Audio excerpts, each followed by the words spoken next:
Depuis 2 ans maintenant, certains collèges et lycées testent des cours de gaming. Vous m'avez bien entendu, il y a des vrais cours dans lesquels des élèves s'affrontent pour savoir qui est le meilleur sur League of Legends. Ce projet s'appelle EducIsport. C'est une expérimentation sur 5 ans soutenue par le gouvernement, des chercheurs, des profs et des acteurs du monde de l'e-sport. L'objectif, mettre l'e-sport au service de l'éducation. Mais est-ce que la compétition de jeux vidéo a sa place à l'école? Et surtout, est-ce que l'e-sport peut vraiment être un outil pédagogique?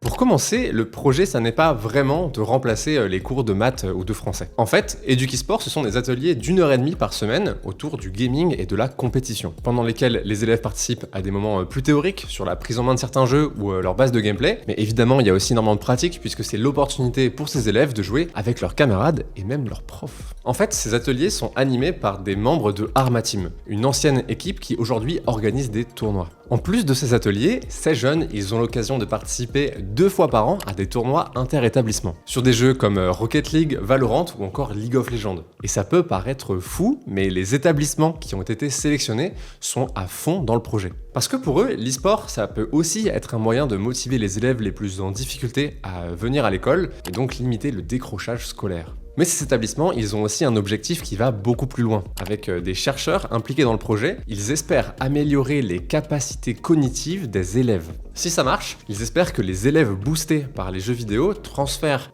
ces nouvelles capacités cognitives en maths ou en français. Et enfin, il y a un but caché, dont ils ne parlent jamais, le fantasme d'un projet faker national.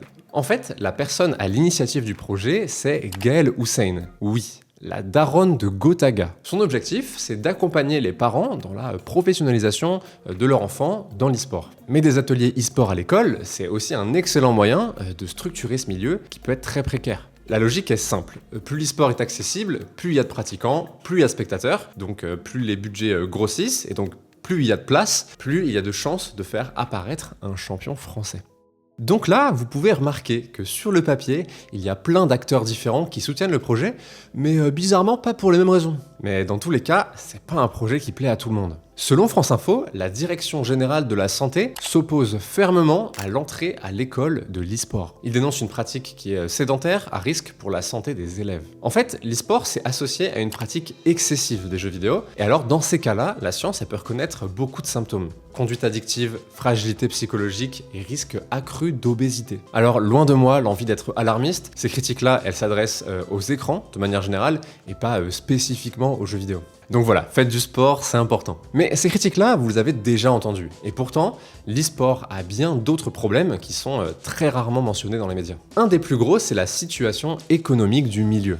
L'e-sport, ça n'est pas rentable. Donc les scènes, elles sont souvent fragiles et précaires. Et ça renforce le deuxième gros problème, la toxicité et plus particulièrement la misogynie. L'e-sport, c'est un milieu hyper masculin qui est globalement hostile aux femmes. Il y a des initiatives qui sont nécessaires pour que les joueuses soient mises en avant et qu'elles bénéficient d'un cadre plus safe pour elles. Mais cette instabilité économique, elle a des conséquences. Déjà que les structures, elles ont du mal à exister, alors financer des ligues ou des équipes féminines, ça passe au second plan. Et enfin, dernier problème de l'e-sport, c'est la question des éditeurs. Les éditeurs, donc Riot Games, Epic, Ubisoft, Nintendo, ce sont eux qui sont les propriétaires de leurs jeux, et ça veut dire qu'ils en font ce qu'ils veulent. Sur League of Legends, il y a des patchs qui modifient la méta tous les 15 jours. Et sur Smash, les compétitions sont hyper fliquées. Imaginez l'école dépendre d'une entreprise privée qui peut changer les règles du jeu tous les 15 jours, en fait ça paraîtrait complètement absurde dans n'importe quelle autre discipline. Et elle est là, la différence centrale avec les sports traditionnels. Les règles n'appartiennent pas aux joueurs, mais aux éditeurs. Enfin bref, l'e-sport, c'est loin d'être parfait. Mais justement, tiens, pour les organisateurs, avoir des ateliers pour encadrer cette pratique, c'est un super moyen pour répondre directement à certaines critiques. Parce que oui, même si les élèves se font des nouveaux potes et vivent des émotions de fou pendant les tournois, faut bien que ces ateliers leur apprennent des trucs. Et là, je parle pas de la gestion de sa lane dans LoL ou du neutral de Street Fighter, mais de la sensibilisation à plein de sujets. Que ce soit les enjeux de santé, la haine en ligne ou encore l'orientation professionnelle dans le milieu du jeu vidéo. Et même pendant la pratique les élèves, ils ont des profs encadrants qui peuvent jouer avec eux. C'est un bon moyen pour ces profs d'apaiser les tensions avec certains élèves et passer un bon moment dans un métier qui est pas toujours facile. Mais surtout, l'e-sport encadré, ça permet une chose hyper importante, la sociabilisation. À mes yeux, le plus gros fléau du gaming, c'est l'isolement. À titre perso, je vais à des tournois Smash IRL de temps en temps et vraiment, ça change tout de jouer avec quelqu'un qui est en face de toi. Mais comme la plupart des tournois amateurs des autres jeux se font en ligne, bah c'est rarement possible. Donc ouais, surtout pour des jeunes qui sont en construction à cet âge-là, je trouve ça vraiment cool que ces ateliers soient une façon de rassembler. Mais bon, des pratiques extrascolaires qui rassemblent, il y en a des tonnes. Mais pourquoi est-ce que le gouvernement a choisi de pousser celle-ci plutôt qu'une autre? Pour moi, c'est parce que l'e-sport nous vend un imaginaire. Prenons ce clip de Ziwo. 3 joueurs d'Astralis se sneak dans ce couloir et prennent le kill sur Flamesy. Sauf que du côté d'Astralis, maintenant, on sait qu'ils ont été repérés et qu'il y a forcément quelqu'un qui va vouloir venger son teammate. Donc, pour mettre toutes les chances de leur côté, ils vont décaler à 3 à des intervalles très rapides sur le potentiel vengeur. Sauf que cette stratégie, elle est évidente, et Ziwo sait exactement ce qui va se passer. Donc, pour contrer ça, il va faire 3 petites décales bien distinctes, et comme c'est le GOAT... Ball in the first half, they need to pick it right back up and get it in that goal hole. No!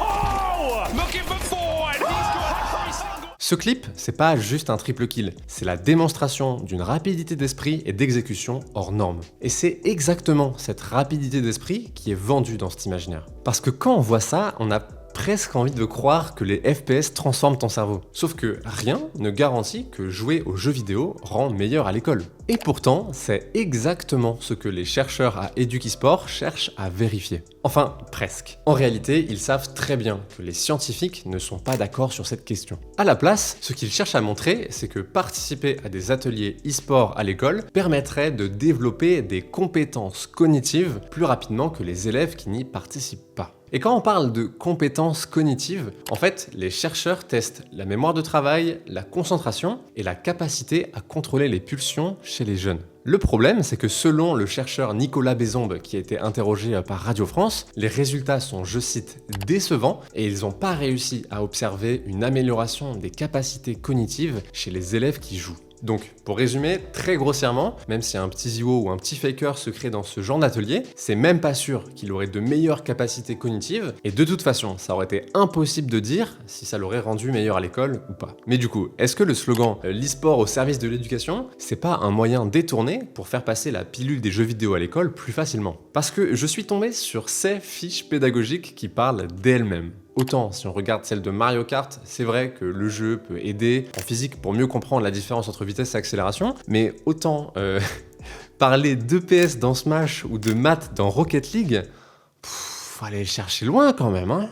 Pour moi, ça montre avant tout une certaine volonté de faire passer l'e-sport pour quelque chose qu'il n'est pas vraiment. Et ça, sur le principe, ça m'emmerde, parce qu'à mes yeux, il y a plein de trucs hyper positifs à retenir de l'e-sport à l'école. On demande toujours aux jeux vidéo de justifier son existence par autre chose, améliorer les capacités cognitives, servir pour les matières plus classiques, comme si, créer du lien, de la passion et un cadre globalement plus sain d'une pratique qui, de toute façon, est déjà massive chez les jeunes, c'était pas déjà suffisant.